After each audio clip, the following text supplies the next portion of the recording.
Olá, auxílio emergencial para artistas e pacote de medidas para proteger as mulheres da violência. Destaques das matérias aprovadas nos últimos dias aqui no Senado para ajudar no combate à pandemia do coronavírus. O projeto destina 3 bilhões de reais para a cultura. Os trabalhadores, sejam eles artistas, produtores ou ainda os técnicos que trabalham no setor, serão beneficiados. Eles terão o direito de receber o auxílio emergencial de R$ 600 reais por 3 meses. A ajuda chega no momento em que a maioria dos profissionais da área estão parados e com a principal fonte de renda comprometida. Esse auxílio proposto é diferente do auxílio proposto no outro projeto. Esse não será pago da mesma forma como foi o outro pela Caixa. O recurso é repassado ao Estado, ao Distrito Federal e aos municípios. Será pago por esses entes executivos aos nossos trabalhadores da arte e da cultura. E a fonte de recursos também é outra. E também não serão cumulativos. Espaços culturais também serão socorridos, recebendo um benefício que pode variar de 3 até 10 mil reais. Nós temos, em média, mais de 1 milhão de empregos direto a partir da cultura. Em 2016, só para se ter uma ideia, a parte cultural deu uma contribuição com imposto de mais de 10 bilhões de reais. Então, você vê o quanto isso impacta a economia do nosso Brasil. Outra ajuda aprovada pelos senadores é a que destina 160 milhões de reais da União para as instituições de longa permanência para idosos. A fórmula para a divisão do dinheiro será definida pelo Ministério dos Direitos Humanos, considerando o número de idosos atendidos em cada instituição. Além de salvar vidas, o uso dos recursos para prevenir a disseminação de novos coronavírus em instituições que atendem idosos tenderá ainda a ajudar a reduzir a utilização de leitos nos hospitais. Outro projeto aprovado obriga o uso de máscaras de proteção em locais públicos e privados enquanto durar a pandemia da Covid-19. Quem descumprir a obrigação vai ser multado. Os valores das multas serão definidos pelos estados e municípios. O poder público deve fornecer as máscaras às populações vulneráveis economicamente. Em nenhuma hipótese, essas pessoas serão multadas. Pode-se afirmar que há consenso acerca da imposição do uso de máscara de proteção em todo o território nacional como medida de contenção, ao menos parcial, da disseminação do vírus causador Covid-19 por via aérea. Outro projeto aprovado determina prazo máximo de 24 horas para que as autoridades sejam comunicadas sobre as denúncias recebidas na esfera federal pela Central de Atendimento à Mulher em Situação de Violência, Ligue 180, e pelo Serviço de Proteção de Crianças e Adolescentes com foco em violência sexual, o Disque 100. O texto também proíbe a suspensão de medidas protetivas decretadas para proteger as mulheres em situação de risco. E hoje, especialmente quando estamos falando da pandemia, nós temos que ressaltar que nós temos que aproveitar todo o instrumento que nós temos para que isso não aconteça, quando a mulher não é só a vítima, ela passa a ser a presa mais fácil dentro de um quadro de pandemia em que ela está no isolamento social. Outro projeto aprovado obriga os planos de saúde a cobrirem o tratamento com quimioterapia oral para pacientes com câncer. Hoje, os planos estão se recusando a pagar esse tipo de tratamento com o argumento que os medicamentos não estão listados na Agência Nacional de Saúde. Os medicamentos já autorizados pela Anvisa levam 3 anos para ter uma autorização da Agência Nacional de Saúde Suplementar. Então, nós estamos aqui desburocratizando, nós estamos agilizando, nós estamos facilitando a vida de quem tem câncer nesse país. Essa é uma luta de muito tempo, de uma série de pacientes com câncer, que às vezes tem que entrar na justiça, às vezes tem que brigar. Tal medida possibilitará que muitas pessoas não precisem se deslocar de suas casas para os hospitais. Nós estamos falando aí de um número de quase 50 mil pessoas. Outro projeto aprovado esta semana incentiva empresas fabricantes de refeições prontas para o consumo a doarem os excedentes para pessoas em situação de vulnerabilidade. O texto diz que a responsabilidade do doador se encerra no momento em que entrega o alimento para o intermediário, ou no caso de doação direta para o beneficiário final. A proposta já havia sido aprovada no mês de abril pelo Senado, mas passou por modificações na Câmara dos Deputados. Eles acrescentaram agropecuárias e pet shops como possíveis doadoras de alimentos para cães e gatos em situação de abandono. O relator no Senado ampliou essa possibilidade para outras espécies de animais. A decorrência de crises econômicas tende a provocar o aumento do abandono de animais domésticos, uma vez que esse representa parte significativa dos custos das famílias. Nós, brasileiros, ocupamos o 10º lugar no ranking dos países que mais desperdiçam alimentos, segundo os dados da ONU para a Alimentação e Agricultura. Hoje, muita gente dispõe de excedente próprio para o consumo humano e, na prática, está impedido de fazer essas doações. Outro projeto aprovado suspende por 60 dias o reajuste de preços de medicamentos e por 120 dias o reajuste de planos e seguros privados de saúde. Os efeitos da Covid-19 atingem com mais intensidade o consumidor, que é a parte mais frágil na relação de consumo, notadamente em face das restrições impostas em razão do combate à pandemia, como a quarentena e o isolamento social. Assim, é importante ampliar a proteção conferida aos usuários de medicamentos e beneficiários do plano de saúde durante a emergência em saúde pública decorrente da Covid-19. E o polêmico projeto de lei de combate às chamadas fake news, notícias falsas, também estava na pauta, mas não foi votado. A retirada foi um pedido do próprio autor do projeto, senador Alessandro Vieira. Agora, o assunto deve ser analisado nos próximos dias. Entendo perfeitamente que a possibilidade de adiarmos a votação é no desejo de construirmos um texto que possa ser conciliatório, que possa garantir a liberdade de expressão, mas que possa, de fato, separar o joio do trigo. Milhões de pessoas são ofendidas todos os dias e, infelizmente, não se consegue mais restabelecer para a vida daquela pessoa, para o futuro daquela pessoa, com que aquele fato possa ser dito que era uma mentira. Fica aquela versão do fato. E, às vezes, muitas das vezes, o fato nem existiu. Este não é um projeto de lei contra o presidente Bolsonaro ou seu grupo, ou contra os adversários do presidente. Este é um projeto de lei contra a mentira. Esse é um projeto de lei contra o uso criminoso de ferramentas que estão disponíveis na internet. Entendo o incômodo de alguns senadores com a liberdade de expressão. É a minha primeira preocupação, mas não é verdadeira qualquer afirmação de que construímos algo que represente censura nas redes. E os protestos contra o racismo no mundo repercutiram aqui no Senado. Senadores fizeram comentários na sessão plenária, em comissão e também no Twitter. Vidas negras importam. Estamos vendo o que está acontecendo nos Estados Unidos. Estamos vendo o que acontece também aqui no Brasil, até, eu diria, no número maior de crimes contra a população negra. É que lá a população daquele país tem se manifestado fortemente contra aquele crime hediondo acontecido, onde ele dizia, por favor, estou me sufocando. As pessoas não aceitam mais ficar vendo a violência que vitimiza e que vitima, na verdade, a parcela mais frágil da sociedade. Lá como aqui, os negros, as negras sofrem violência de forma permanente. E muitas vezes essa violência ela atinge crianças, atinge adolescentes e contribui para esse cenário em que a maior parte da população que morre no Brasil é a população negra. Aquele negro americano que foi assassinado por um policial, que é o George Floyd, morto sob custódia, protestou e ele gritava: eu não posso respirar. Aí foi assim até morrer.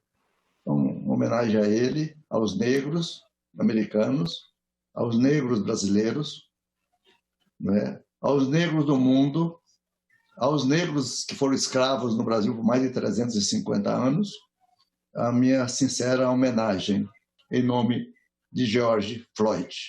No Twitter, o presidente do Senado, Davi Alcolumbre, escreveu: quantos negros ainda serão barbaramente assassinados até que o ser humano entenda que nada é mais hediondo do que a discriminação racial.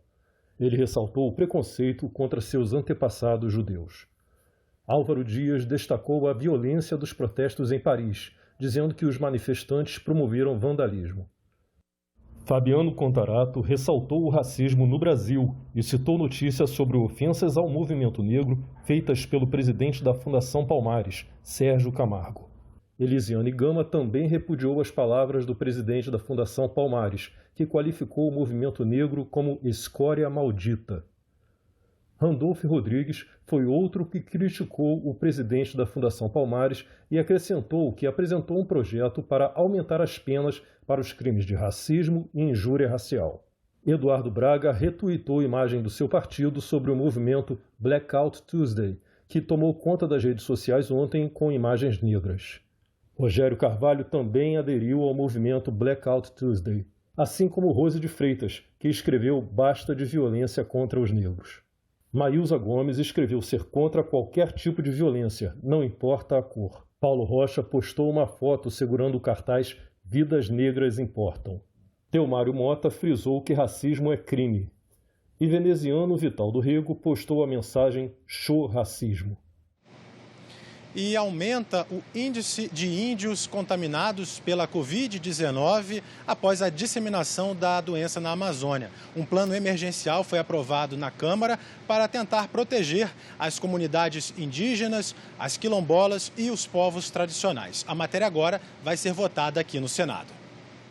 O novo coronavírus chegou às comunidades indígenas e já causou muitas mortes. Infelizmente, o Covid-19 chegou em nossa comunidade, então a gente fez o isolamento social desde 3 meses atrás e agora a gente está efetivando com mais força as barreiras, evitando que pessoas não índias, pessoas de fora de outras cidades, adentrem o nosso território por conta dessa doença que é invisível. Nós tivemos 2 casos aqui dentro do nosso território, uma mãe e uma filha, mas elas foram rapidamente isoladas e, graças a Deus, foi controlado o vírus aqui dentro. Na nossa campanha de combate ao Covid-19, estamos chegando aqui na comunidade de Retiro, onde serão entregues as cestas de alimentos para as famílias que estão em vulnerabilidade.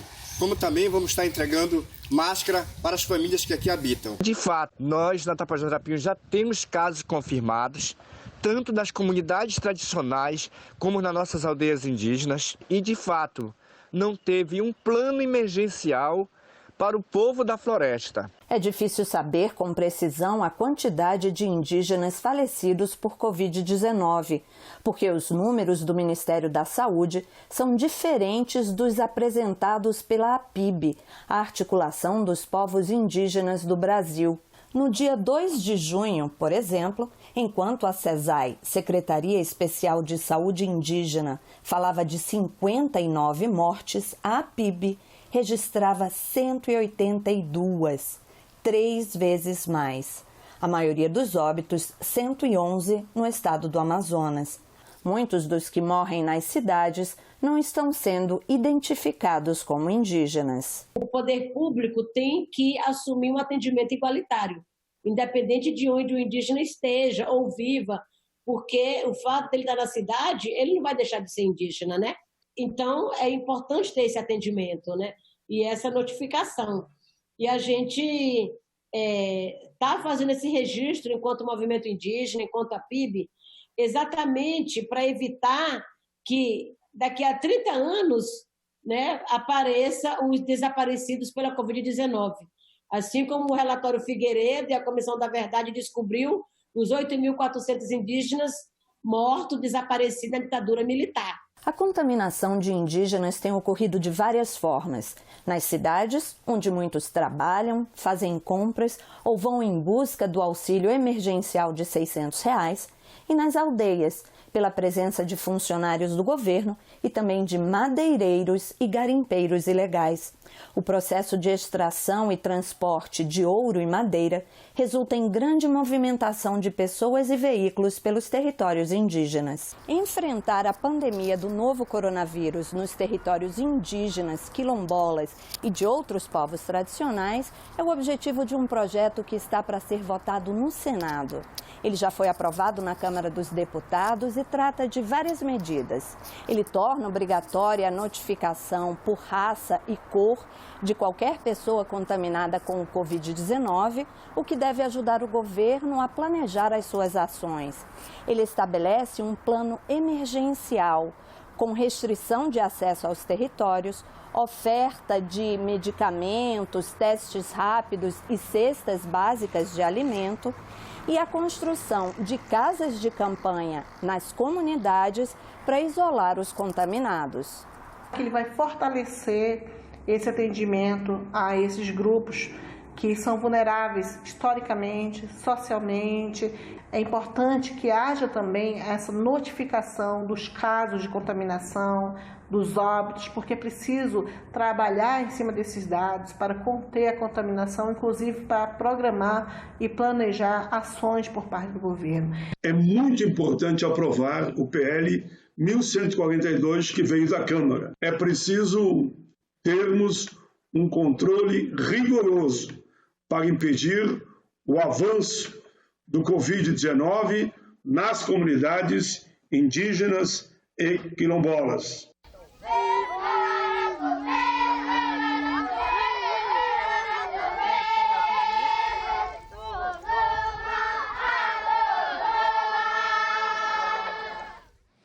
Nós entramos em contato com a Secretaria Especial de Saúde Indígena do Governo Federal para questionar a diferença nos números de vítimas relacionados à população indígena com o coronavírus, mas não obtivemos resposta.